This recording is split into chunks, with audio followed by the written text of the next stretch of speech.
En el tiempo en el que la guerra era la herramienta fundamental para solucionar los conflictos, los combates se convirtieron en algo cotidiano.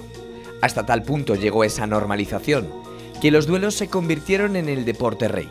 Luchadores recorrían los territorios en busca de fama, prestigio y riqueza, forjadas a base de hierro. Hay que entender que una armadura en la Edad Media era carísima y la formación de un caballero también. Tenemos una visión reducida porque necesitamos proteger la parte del facial. Antiguamente utilizaban lo que llamaban armas de cortesía, armas de guerra, pero sin filo y sin punta. El bloqueo, el estrés de estar dentro del yelmo, el cansancio, el calor, la verdad es que te bloquea un poco. Sufrir juntos también une mucho, ¿no? Eso. Y luego adrenalina, mucha adrenalina, claro, por lo que se viene encima. Justo antes de empezar el combate, el momento que estás dentro de la liza y todavía no han dado el adelante.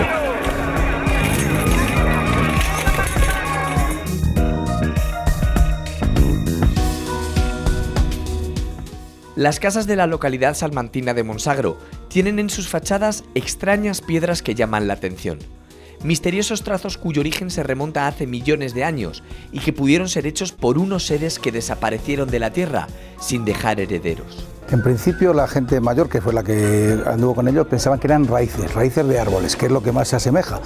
Claro, llama la atención una piedra que tenga estas estructuras, son naturales, las han hecho organismos que vivieron cuando la piedra no era tan dura. Y no han dejado ningún heredero, digamos, ningún sucesor a lo largo de su vida. Se extinguieron sin dejar descendientes. Y marcas de que había un mar que era capaz de ondular ese mismo fondo por donde luego pasaban los distintos organismos.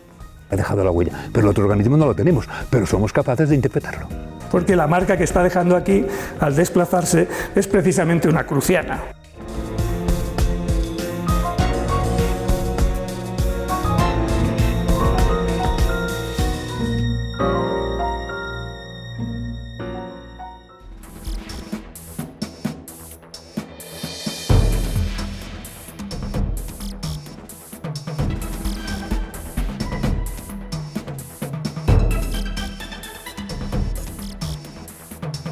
Hubo un tiempo en el que la guerra fue el único instrumento de diálogo, una época oscura de la historia en el que los choques de civilizaciones, de reinos o simplemente una afrenta personal se solucionaban a sangre y fuego.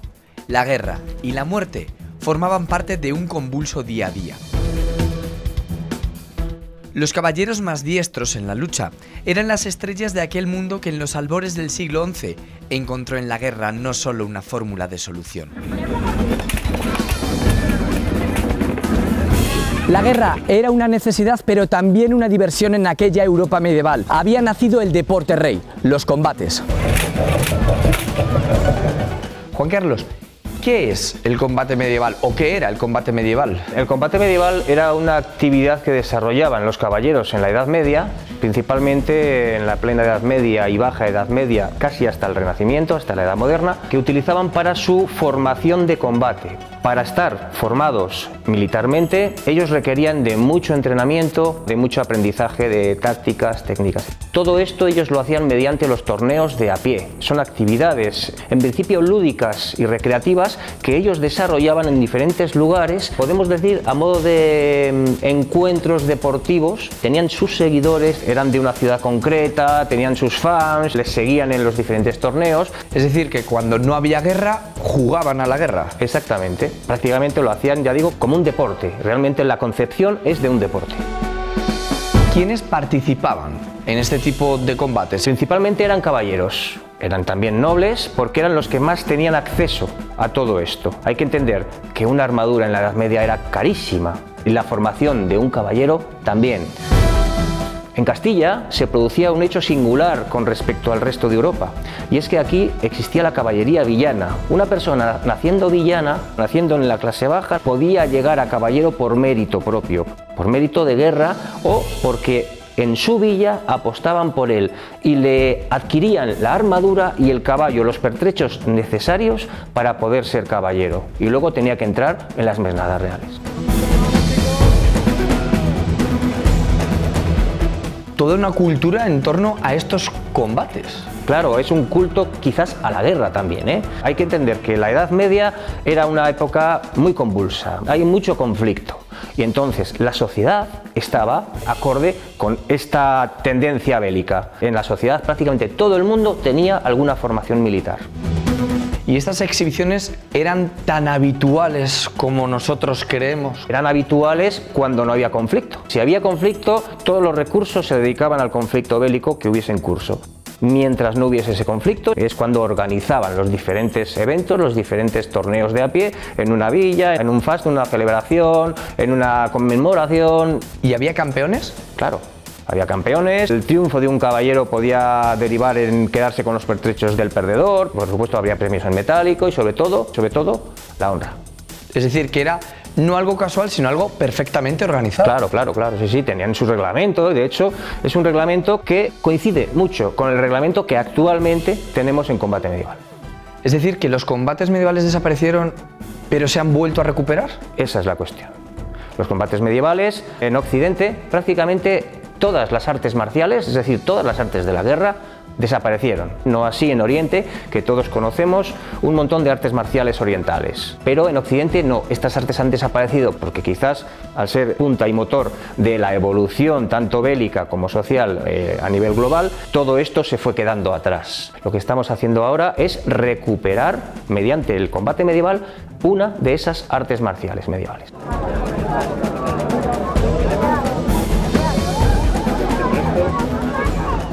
Realmente, aquellos combates eran un entrenamiento para los luchadores que encontraban en este tipo de juegos la excusa perfecta para mantenerse activos en tiempo de paz y además tener la opción de ganarse fama, privilegios y por supuesto dinero. Unos juegos que desaparecieron hace ya medio milenio y que en pleno siglo XXI se presentan como una historia llena de leyendas y misterios.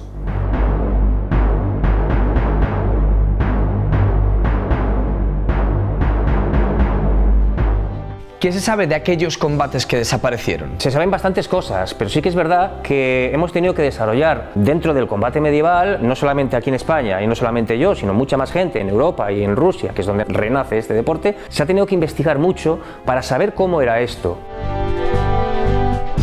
Muchas de las cosas a las cuales nosotros, por pura arqueología experimental, hemos llegado, luego hemos visto refrendadas esas conclusiones con miniaturas, tratados, códices, frescos de bóvedas de iglesias. Allá donde vengan imágenes de combate medieval han sido estudiadas por nosotros para poder sacar realmente cómo era este deporte en la Edad Media.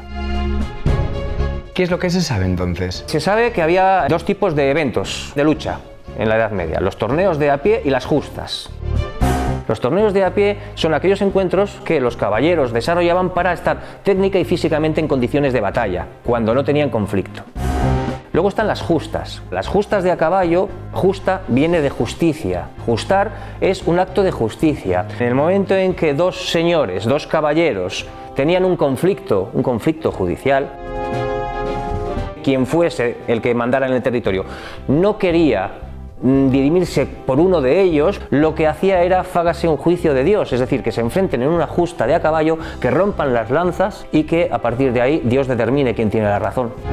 Es decir, que una era lúdico y otro era una solución a conflictos. Exactamente. También había justas lúdicas. En la Edad Media no solamente hay que tener destreza en el manejo de las armas individuales, también hay que tener destreza en el manejo del caballo y de las lanzas largas, que son las de caballería, en este caso, pesada. Ni siquiera la Iglesia pudo acabar con estos acontecimientos sociales. En el siglo XII el Concilio de Clermont aprobó la excomunión para cualquier persona que participara en los combates y en caso de muerte prohibía su entierro en suelo sagrado. 900 años después, de nuevo, ha sido en Europa donde las sensaciones y los sonidos de aquellas chanzas han resurgido de sus cenizas, en el corazón de la vieja Castilla. ¿En qué se parece el actual deporte a aquel que desapareció? Se parece en mucho, en casi todo. No hemos inventado nada. Sí que es verdad que hemos adaptado a nuestra época actual muchas cosas por el hecho de que no tenemos los recursos que tenían entonces. Pero se parece en todo. Los torneos que se hacen actualmente son prácticamente idénticos. ¿Qué tipos de combate se pueden ver ahora? Tenemos dos modalidades de combate. El duelo, que es el enfrentamiento de un luchador contra otro luchador con las mismas armas. Y tenemos también la melee. La melee es el combate grupal, el combate de 5 contra 5, de 10 contra 10, 16 contra 16 o 21 contra 21. Son auténticas batallas campales.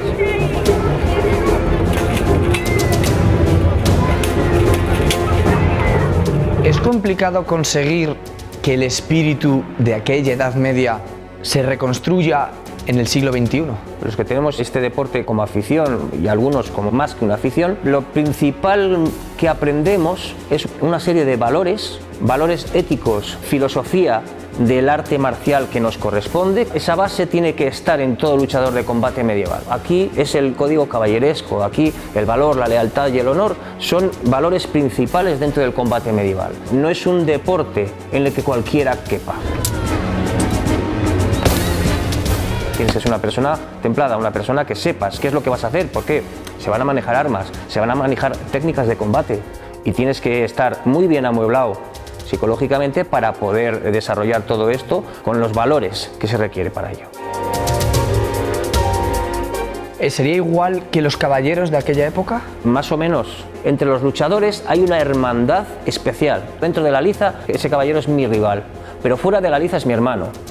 Y yo tengo hacia él un respeto. No es difícil de explicar esto hoy en día porque estos valores no están muy en boga. ¿Qué podría sentir un caballero de la Edad Media cuando ponía su pie en la liza? Te puedo decir lo que sentía porque es lo mismo que sentimos actualmente los luchadores de combate medieval. Hoy en día sabemos lo que es, sabemos que la adrenalina cumple su función, que las endorfinas cumplen su función, tenemos el cuerpo perfectamente diseñado para esto, es una máquina perfecta para combatir, para huir, para cazar. Morfológicamente estamos hechos para esto, luchar, a pelear, a recibir golpes y no sentirlos. Es un deporte autóctono, es un deporte nuestro. Todos los reinos peninsulares eran potentes, teníamos caballeros de los mejores del mundo y hoy en día pues estamos intentando que todo esto otra vez se vuelva a reconocer.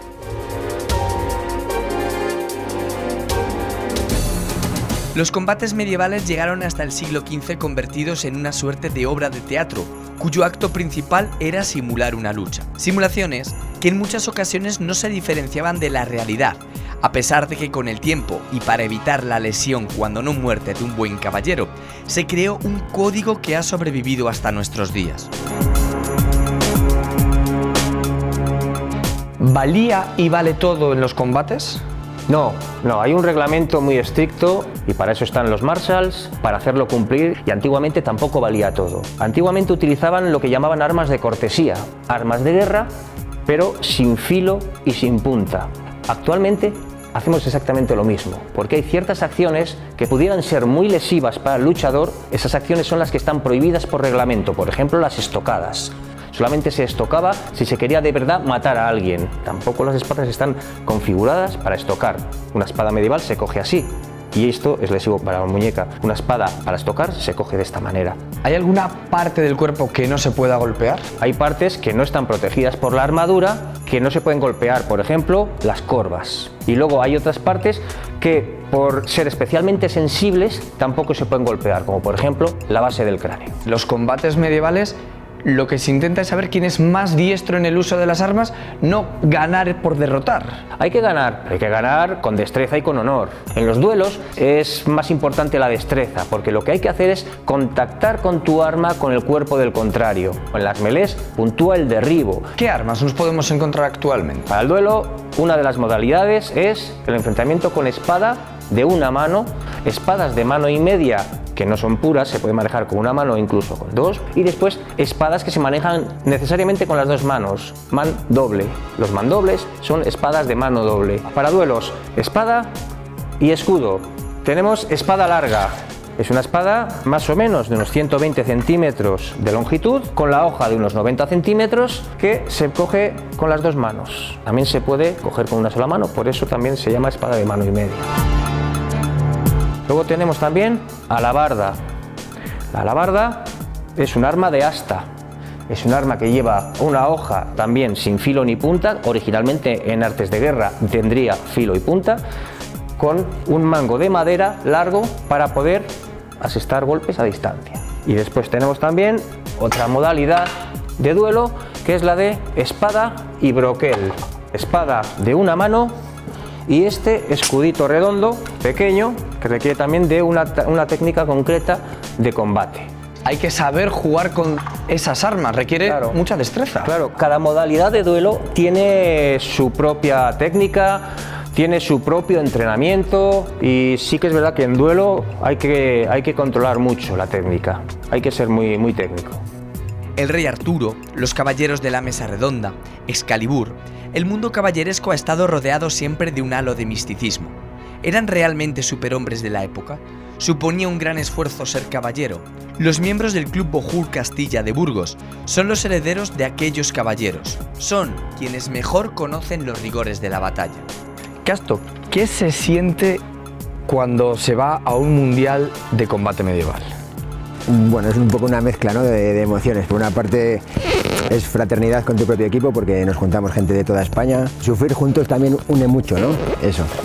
Y luego adrenalina, mucha adrenalina, claro, por lo que se viene encima. ¿Qué se siente más adrenalina? Justo antes de empezar el combate. El momento que estás dentro de la liza y todavía no han dado el adelante. ¿Qué atrae de este mundo caballeresco? Cada uno tiene diferentes motivaciones. Para mí es como un hobby más, una forma pues eso, de estar como la gente, de estar también en forma. ¿Recuerdas tu primer combate? Sí, sí lo recuerdo, me cayeron por todos los lados, pero bueno, es normal, esto también, la experiencia es un grado. ¿Se obtiene alguna satisfacción de pasarlo mal? Yo nunca tengo la sensación de estarlo pasando mal, ni mucho menos, sino de disfrutar.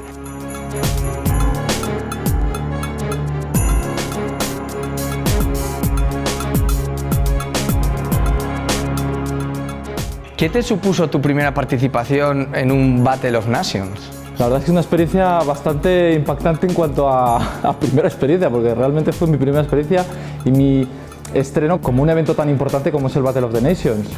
¿Se nota cuando te enfrentas a los mejores del mundo que golpean diferente? Sí, se nota bastante. La calidad, como en todo, y la experiencia se nota muchísimo, muchísimo. Muchas cosas se pasan por la cabeza, lo que pasa es que al ser la primera vez te esperas cualquier cosa y la verdad es que fue bastante cargado de adrenalina. ¿Por qué se continúa en un deporte que lo primero que hace es generarte esa tensión? Bueno, a mí el deporte me apasiona, la historia me apasiona y realmente está muy bien practicar porque es un arte marcial. Este arte marcial es algo nuestro y yo creo que es algo que hay que fomentar. Desde fuera las cosas se ven mucho más sencillas, yo hubiera hecho esto, yo hubiera hecho tal, pero dentro el bloqueo, el estrés de estar dentro del yelmo, el cansancio, el calor, la verdad es que te bloquea un poco. Las nuevas relaciones entre territorios y las nuevas fórmulas de combate hicieron que los caballeros y sus pesadas armaduras quedaran en desuso. Los guerreros tuvieron que adaptarse a otros tiempos y los duelos, por tanto, perdieron utilidad e importancia. Y ese fue el final de aquellos épicos enfrentamientos. Las lizas quedaron desiertas. ¿Cómo se explica que un combate duro, medieval, de una época oscura de la historia, haya vuelto a resurgir? Esto principalmente es culpa de los rusos. Cuando cae el telón de acero se pueden hacer todo aquello que en principio les estaba vedado. Entre otras cosas, la recreación de sus hechos históricos. Cuando ellos hacen recreaciones históricas, lo hacen muy a lo bestia. Y lo que tienen recreaciones históricas en las que tienen muertos de verdad. Entonces, claro, alguien con dos dedos de frente pensó y dijo, esto hay que regularlo. Y se creó un reglamento que es la base sobre el que actualmente se ha hecho el reglamento de combate medieval. Poco a poco va ganando adeptos y va ganando territorio. Todos los países cercanos a Rusia se van contagiando. Posteriormente Centro Europa y hasta que hace 4 años, en 2013, llega a España. En Castilla y León ahora mismo existe el Club Bojur Castilla. Nace a mediados finales de 2015 con la intención de practicar este deporte. Casi todos venimos de la recreación histórica y hemos querido afinar un poquito y centralizar nuestras actividades de recreación. Han pasado a ser actividades deportivas de combate medieval. ¿Cuántas personas ahora se revisten con la armadura? Pues en Bojur Castilla ahora mismo tenemos 8 luchadores armados y tenemos en previsión de, durante el año 2017, terminar de armar a otros 4. En Bojur Castilla tenemos también una chica que está muy interesada y que está va a ser un referente importante. Es un deporte muy internacionalizado, no solamente los 12 equipos que ahora mismo componen el combate medieval en España, salimos mucho también al extranjero. Es decir, que también todo esto tiene que tener un rigor histórico. No puedes salir a la liza a combatir con la armadura que a ti te dé la gana, tiene que tener una armadura que esté justificada históricamente. Es decir, que no solo recuperáis un deporte ni un espíritu, sino que hacéis que la historia se pueda ver. Claro, esto realmente es una burbuja temporal, es volver a vivir los antiguos torneos de a pie medievales con toda la intensidad que tuvieron entonces y que adquirimos hoy en día también. Al igual que en el pasado, los combates medievales del siglo XXI siguen preservando el espíritu de aquellos juegos, espíritu y sufrimiento. La armadura separa la vida de la muerte, pero a la vez crea un espacio aislado, impide los movimientos y reduce la visión. ¿De qué parte se compone una armadura? Básicamente está compuesta de dos partes, partes duras y partes blandas. Las partes duras se montan encima de las blandas, tenemos protección contra rozaduras, contra posibles cortes y contra impactos. Normalmente consiste en 2 o 3 partes que cubren desde tu cuello hasta tus tobillos. Históricamente eran prendas de lino, con relleno de algodón, paja. Sobre ello montamos las partes duras. Lo primero que necesitamos y fundamental en este deporte es un buen yelmo. Aquí tenemos varios. Los que requiere este deporte son réplicas históricas. No podemos ponernos cualquier yelmo. Este es uno de los yelmos que tenemos. Como veis, tiene una visera abatible para poder facilitar el que el luchador pueda respirar en tiempos de descanso. Tenemos una visión reducida porque necesitamos proteger la parte del facial. Tenemos una cota de malla que, si os fijáis, está remachada anilla a anilla, no corta, y nos protege de posibles abrasiones y posibles cortes. También tienen una protección de tela, una protección blanda y una serie de correas para garantizar que el yelmo esté correctamente colocado y que no sufra ningún percance durante la batalla. El otro yelmo que tenemos es un poco distinto, tiene una visión totalmente diferente. Esto es lo que nosotros denominamos un nasal, garantiza una buena ventilación. Bajando por el recorrido del armamento, el elemento más grande, más vistoso, es la brigantina o coracina, para protegerte el torso, la espalda y los laterales. Si seguimos bajando, tenemos los quijotes, que protege las piernas en su parte superior, de rodilla hasta la cintura. También disponemos de unas rodilleras que nos protegen. Os llamará igual un poco la atención esta parte de las rodilleras. Esto se denomina cangrejo. Sirve para proteger la parte de atrás de la rodilla, las corvas. Si seguimos bajando, vemos las grebas. Sirve para proteger lo que es la espinilla. En los brazos utilizamos 4 elementos, básicamente. Unas sombreras, después utilizamos un elemento de protección de bíceps normal, las coderas, que son muy similares a las rodilleras. Para los antebrazos, estos elementos, para protegernos de todos los golpes que vamos a recibir o que vamos a asestar nosotros accidentalmente cuando golpeemos. Nos faltan las manos. Os voy a enseñar un par de guanteletes que tengo por aquí, que son un poco diferentes. Este que os enseño está hecho a partir de láminas. Conseguimos una gran movilidad y un peso reducido. Está fabricado con titanio. Puede pesar hasta 4 veces menos que un guantelete de metal convencional.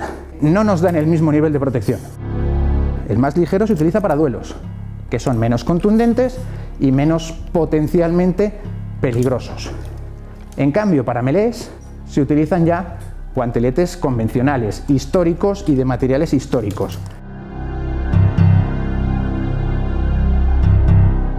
Pesar, dependiendo de los materiales, puede llegar a pesar 30-35 kilos. ¿Cuánto cuesta? Pues como en todos los deportes, lo que te quieras gastar. No hay posibilidad de comprarlo en España. Europa del Este, Rusia, Ucrania, República Checa, son los grandes proveedores de los luchadores. Supongo que llevar una armadura de este tipo limita los movimientos, limita la visión. ¿Qué dificultades plantea? Evidentemente, como lo que prima es la seguridad, tienes que sacrificar visibilidad y movilidad. ¿Hasta qué punto? Hasta donde tú te sientas seguro. No es lo mismo llevar una protección ligera que no te cubre lo mismo que una protección más pesada. Vas a disminuir un poco tu movilidad, pero vas a poder moverte sin problemas en la liza. Pero el objetivo es que, estando suficientemente seguro, te puedas mover con total libertad dentro de la liza.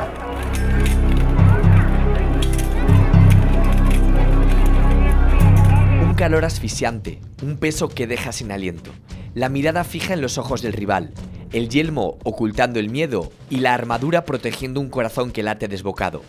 Eso es el combate. Aunque estuvo derrotado y prácticamente enterrado, el espíritu caballeresco ha resurgido a golpe de acero. Ellos, los caballeros del siglo XXI, son los que honran la memoria de aquellos reyes nobles y paisanos que lucharon por sus sueños. Unos sueños, al fin y al cabo, que no han cambiado tanto.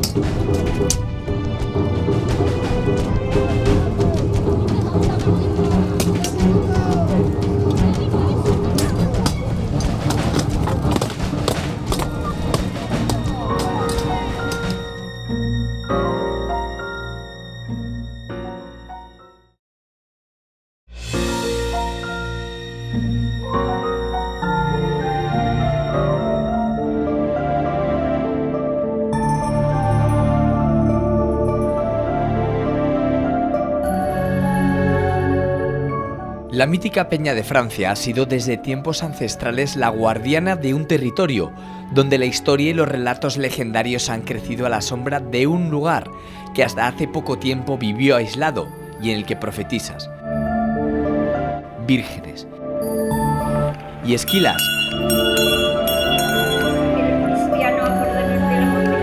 han logrado sobrevivir y mantener una identidad única. A unos pocos kilómetros al oeste del centro espiritual de toda la comarca, se levanta el primer refugio de aquellos primeros peregrinos que subían al santuario, Monsagro, una pequeña localidad que emerge como un oasis de piedra a las faldas de un monte agreste. Un lugar que entre antiguas eras y añejas casas esconde figuras enigmáticas, casi indescifrables.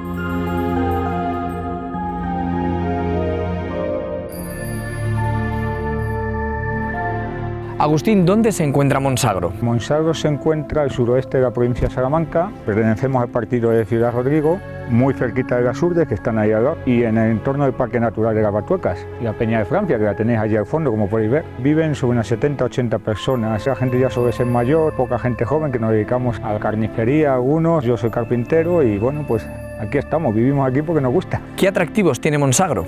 Pues Monsagro, el atractivo que tiene, la peculiaridad que tenemos de la ruta de los fósiles, nos encontramos en un entorno natural privilegiado, como podéis ver. ¿Nosotros dónde nos encontraríamos ahora dentro de Monsagro? Ahora mismo en las eras del pueblo, las eras que se utilizaban, que eran de los vecinos. ¿Qué significa eso de ruta de los fósiles? Vecinos del pueblo empezaron a bajar lo que son todos los fósiles y decorar sus fachadas con los fósiles y tal, y había que buscar una alternativa para que todo el mundo disfrutara de esto. ¿Y es importante para el pueblo esos fósiles? Sí, muy importante porque de hecho la ruta de los fósiles llevará funcionando como un par de años desde que se inauguró, y sí hemos notado que una afluencia bastante masiva de visitantes.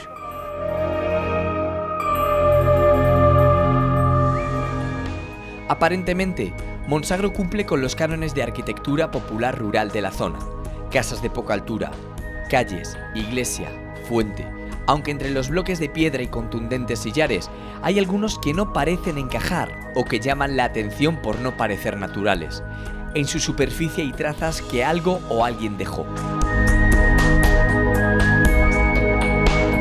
¿De dónde han salido todas estas piedras? La gran mayoría de ellas proceden de los canchales que están cercanos aquí al pueblo, y esto significa que no forman parte de un expolio de un yacimiento, sino que estas piedras estaban sueltas ya por procesos que tienen mucho que ver con cambios de temperatura, que rompen las piedras y se acumulan en canchales. Algunas de esas piedras acumuladas en los canchales pues contienen estas estructuras. ¿Y en qué momento se trasladan del monte a las paredes? Hay varias teorías interesantes. Parece que hace unos cuantos años, fruto de que la gente iba a estas zonas, les llamó la atención, han considerado que eran bonitas para sus casas y han creado pues esta especie de museo que se ve caminando por las calles de Monsagro. ¿Cómo se produce un trazo así? Claro, llama la atención una piedra que tenga estas estructuras, son naturales. Las han hecho organismos que vivieron cuando la piedra no era tan dura, era arena, y en el fondo de un mar. Por ejemplo, estas, realizadas por trilobites, desplazándose por un fondo marino. Se llaman cruciana. No solamente había en ese fondo trilobites, podemos ver otras zonas, parece como si hubiese unas pequeñas viruelas, corresponden a cilindros vistos en sección. Y en cada uno de esos cilindros, cuando estaba hueco, se insertó un gusano marino que vivía allí. Pero también hay otras estructuras, estas de por aquí, que se atribuyen a gusanos que lo que hacían era alimentarse del sedimento, que tiene bastante poder nutritivo por las bacterias.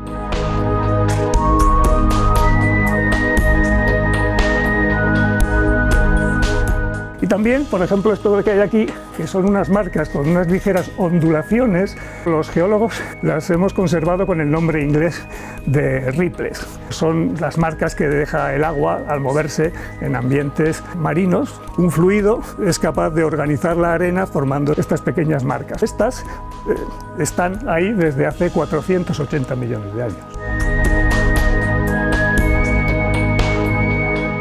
Es decir, que estamos hablando de que estas rocas con estos trazos son huellas del pasado. Efectivamente, ruta de las huellas fósiles. Son huellas de organismos que vivieron hace unos 480 millones de años y marcas de que había un mar que era capaz de ondular ese mismo fondo por donde luego pasaban los distintos organismos.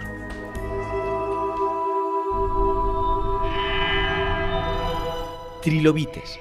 ¿Qué se esconde detrás de esa palabra? Los trilobites son unos animales que se extinguieron hace unos 250 millones de años y de los cuales había más de 5.000 especies. Hasta no hace mucho, la comunidad científica los consideró los antepasados de los crustáceos. Aquí en Monsagro quedan los vestigios que dejaron y ahora forman parte del paisaje monsagreño. ¿Qué es un trilobite? Un trilobite, como el que tengo en la mano, se trata de un artrópodo, como las moscas, los mosquitos, los cangrejos, las gambas, que son uno de los grupos más diversificados en el planeta Tierra y fueron de los más antiguos en la historia de la vida en el planeta Tierra. Fueron muy abundantes en una parte de la historia de la vida en la Tierra que corresponde a la más primitiva desde que hay vida, o desde que hay vida clara, que es el Paleozoico. Se la conoce como la era de los trilobites, porque eran precisamente de los grupos más abundantes que había en los mares de entonces. Y en un artículo científico ponía que se consideran unos 5.000 especies, en otro artículo 17.000 especies. Eso nos da una idea de la abundancia y diversidad que hubo en la era primaria de estos organismos. Cuando aparecieron los trilobites estamos hablando de 480 millones de años aproximadamente y desaparecieron cerca de hace 250 millones de años. Y no han dejado ningún heredero, digamos, ningún sucesor a lo largo de su vida. Se extinguieron sin dejar descendientes. ¿Se sabe cómo eran? Se sabe cómo eran porque, aunque aquí no se encuentran el ejemplar, en muchos yacimientos del mundo se encuentran los ejemplares completos, que es como el que tengo aquí.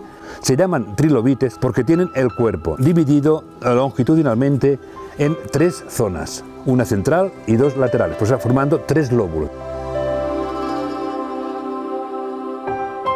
El tamaño varía desde ahí formas minúsculas, microscópicas, a formas gigantes. Todos eran marinos, no hay ninguno continental. Llegaron a colonizar todos los fondos marinos e incluso algunas formas formaron parte de lo que se llama zona pelágica, es decir, flotando. Entiendo que de un fósil se pueda aprender, pero de unas huellas, ¿qué nos puede aportar una huella para conocer a los trilobites? Pues no siempre el fósil es el registro de un resto esquelético, sino una manifestación de una actividad biológica. Si le preguntamos correctamente a este organismo, nos sabrá explicar mucha cosa. Si cogemos una pista de trilobites y le preguntamos si estaba quieto o se movía, simplemente el estudio del trazado nos lo dice. Si corría o bien reptaba, si se desplazaba para comer, si se desplazaba para huir. Es decir, que una huella, que es un elemento muerto, habla sobre la vida. Evidentemente. La paleontología, como ciencia de la vida del pasado, tiene que contemplar todo aquello que es el registro del fósil más la actividad del organismo, tengamos o no el organismo. He dejado la huella, pero el otro organismo no lo tenemos, pero somos capaces de interpretarlo.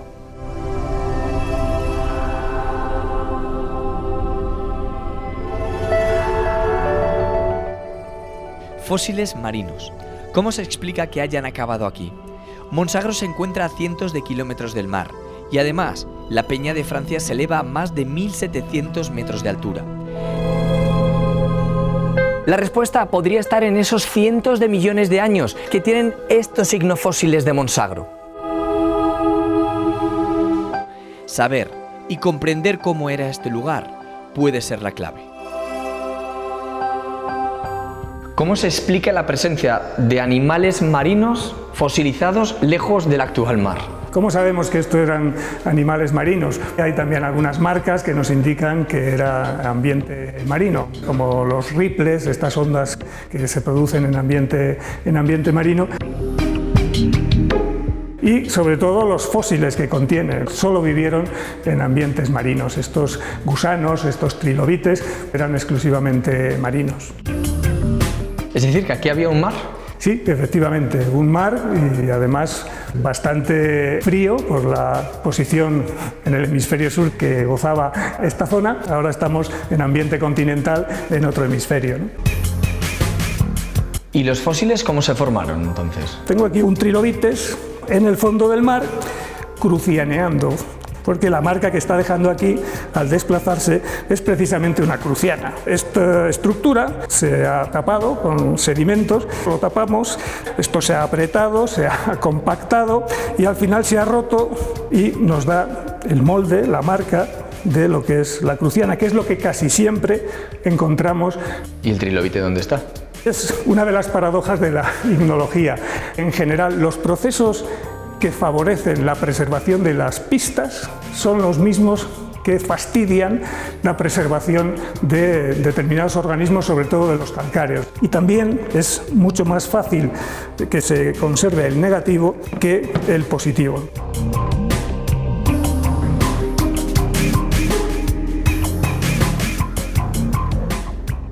Para los monsagreños, la presencia de las huellas que dejaron aquellos seres que desaparecieron de la faz de la Tierra hace millones de años son parte de su vida.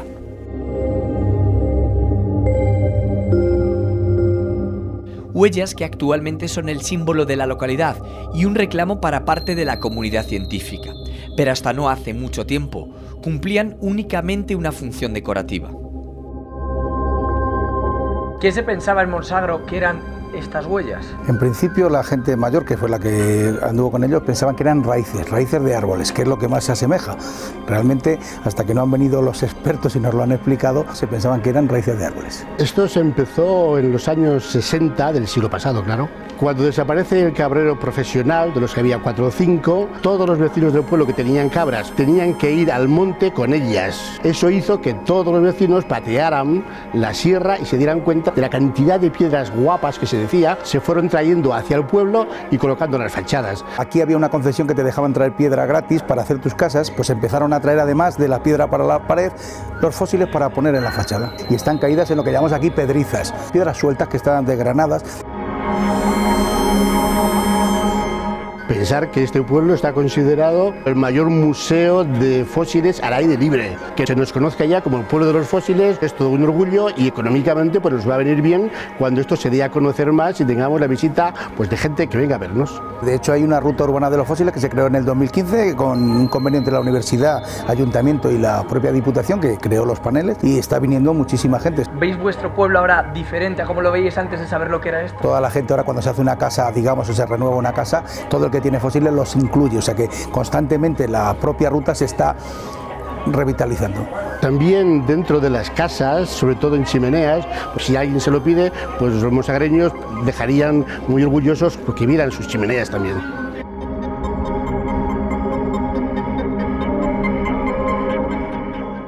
Investigadores de la Universidad de Salamanca han sido los encargados de realizar la última revisión del paisaje de Monsagro.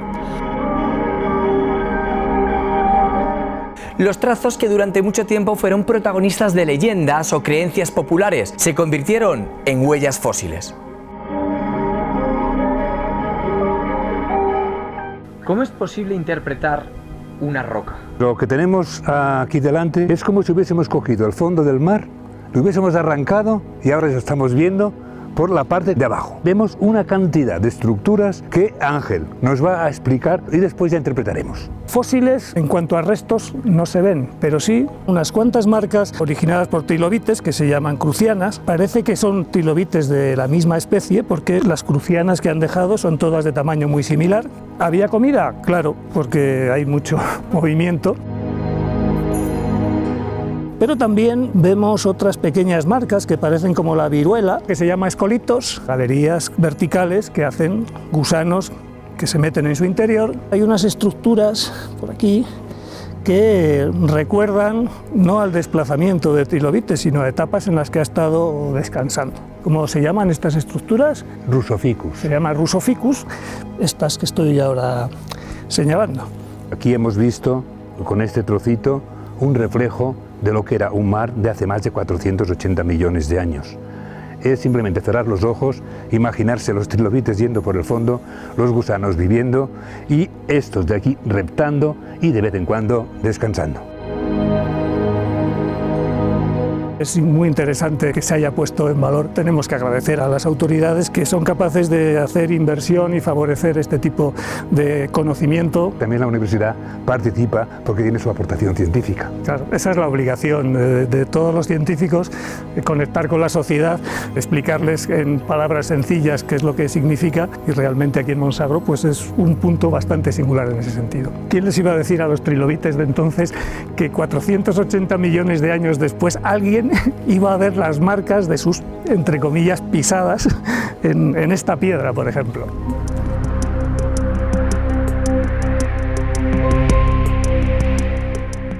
Pinturas rupestres en Batuecas y las huellas de los trilobites en Monsagro. El Parque Natural de las Batuecas y la Sierra de Francia esconde en cada rincón un tesoro. Puede que durante muchas décadas este lugar fuera olvidado y viviera ajeno a los vertiginosos cambios que el mundo contemplaba, pero quizá por ello haya conservado intacta la huella de su pasado.